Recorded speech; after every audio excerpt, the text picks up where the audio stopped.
नमस्कार। मैं संजीव कुमार आज भगवान बुद्ध और उनका धम्म इसके छठे अंश को संक्षेप में प्रस्तुत करने का प्रयास कर रहा हूँ। इसके रचनाकार हैं Bodhisattva Baba Saheb doctor B.R. Ambedkar. The Buddha and his Dhamma. अनुवादक हैं डॉक्टर भदंत आनंद कौशल्यायन और संपादक हैं आचार्य जुगल किशोर बौद्ध। सुजाता द्वारा प्राप्त भोजन अर्थात खीर द्वारा नई शक्ति प्राप्त करके गौतम अपने पूर्व अनुभवों पर विचार करने के लिए बैठ गए। उन्होंने अनुभव किया कि अब तक के अपनाए गए सभी मार्ग विफल रहे हैं। आशा और संकल्प को सुदृढ़ कर उन्होंने उरुवेला को छोड़ दिया और गया पहुँचे। वहाँ एक पीपल वृक्ष के नीचे पूर्वाभिमुख सीधा पद्मासन लगाकर बैठ गए। गौतम ने दृढ़ संकल्प करके स्वयं से कहा, चाहे मेरी त्वचा, नसें और हड्डियां सूख जाएं, चाहे मेरा सारा मांस और रक्त शरीर में ही सूख जाए, किंतु पूर्ण रूप से बोधि प्राप्त किए बिना मैं इस आसन को नहीं छोड़ूंगा। जब वे ध्यान करने लगे तो बुरे विचारों और बुरी चेतनाओं के समूह, जिन्हें पौराणिक भाषा में मारपुत्र कहा गया है और जो बुरे विचारों का दूसरा नाम है, उनके चित्त में प्रविष्ट होने लगे। वे भयभीत हुए, परंतु उन्होंने पूरा साहस जुटाया और मार को कहा, मुझ में श्रद्धा है, मुझ में वीर है, मुझ में प्रज्ञा है। हे मार, तू मुझे कैसे पराजित कर सकता है?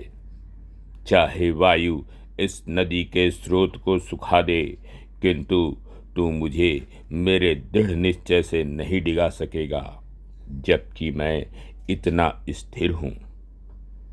जीवन में पराजित होने की अपेक्षा संग्राम में मर जाना मेरे लिए अधिक श्रेयस्कर है।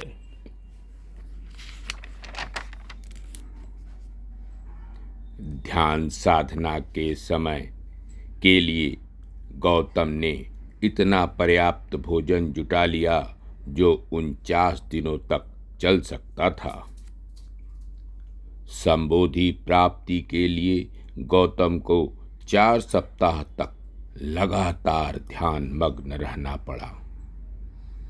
जब चित्त एकाग्र, निर्बल, दोष रहित, दूषण रहित, ग्रहणशील, दक्ष, स्थिर, भावना रहित हो गया, तो अपने उद्देश्य को भूले बिना गौतम ने अपना सारा ध्यान उस समस्या के समाधान पर केंद्रित किया जो उन्हें परेशान कर रही थी। चौथे सप्ताह के अंतिम दिन की रात्रि में उनमें प्रकाश उत्पन्न हुआ। उन्होंने जान लिया कि उनके सामने 2 समस्याएं हैं। पहली समस्या थी कि संसार में दुख है और दूसरी समस्या थी कि किस प्रकार इस दुख का अंत करके मानव जाति को सुखी बनाया जाए। महाज्ञान प्राप्ति से पूर्व गौतम केवल एक बोधिसत्व थे। बोधि प्राप्ति के बाद ही वे बुद्ध बने। बोधिसत्व अर्थात 10 पारमिताओं को पूर्ण करने में रत वह प्राणी है जो बुद्ध बनने के लिए प्रयत्नशील रहता है। बोधिसत्व को लगातार 10 जीवन चरणों अर्थात अवस्थाओं तक बोधिसत्व रहना पड़ता है। अपने प्रथम जीवन चरण में वह मुदित अर्थात प्रसन्नता प्राप्त करता है। जैसे सुनार सोने चांदी के मैल को दूर करता है, वैसे ही एक बोधिसत्व अपने चित्त के मैल को दूर करके इस बात को स्पष्ट रूप से देखता है कि जो आदमी पहले प्रमादी रहा हो, लेकिन यदि वह प्रमाद का त्याग कर देता है तो वह बादल मुक्त चंद्रमा की तरह इस लोक को प्रकाशित करता है। जब उसे इस बात का बोध होता है तो उसके मन में मुदिता उत्पन्न होती है और उसके मन में सभी प्राणियों का कल्याण करने की तीव्र इच्छा उत्पन्न होती है। अपने दूसरे जीवन चरण में वह विमला अर्थात विशुद्धि भूमि को प्राप्त होता है। बोधिसत्व अब काम वासना से सर्वथा मुक्त हो जाता है। वह कारुणिक होता है, न वह किसी व्यक्ति के अवगुण को बढ़ावा देता है और न किसी के गुण को घटाता है। अपने तीसरे जीवन चरण में वह प्रभाकारी अर्थात दीप्ति भूमि प्राप्त करता है। इस समय बोधिसत्व की प्रज्ञा दर्पण के समान स्वच्छ हो जाती है। उसकी एकमात्र आकांक्षा उच्चतम प्रज्ञा प्राप्त करने की होती है और इसके लिए वह सब कुछ त्यागने के लिए तैयार रहता है। अपने चौथे जीवन चरण में वह अर्चिस्मती अर्थात प्रभा की बुद्धिमत्ता भूमि को प्राप्त करता है। इसमें बोधिसत्व अपना सारा ध्यान अष्टांगिक मार्ग, 4 सम्यक व्यायामों, 4 प्रकार के प्रयत्नों तथा 4 प्रकार के रिद्धि बलों और 5 प्रकार के शीलों पर केंद्रित करता है। 5वें जीवन चरण में वह सुदुर्जया अर्थात जीतने में दृढ़वत्ता भूमि को प्राप्त करता है। वह सापेक्ष तथा निरपेक्ष के बीच के संबंध को अच्छी तरह हृदयस्थ कर लेता है।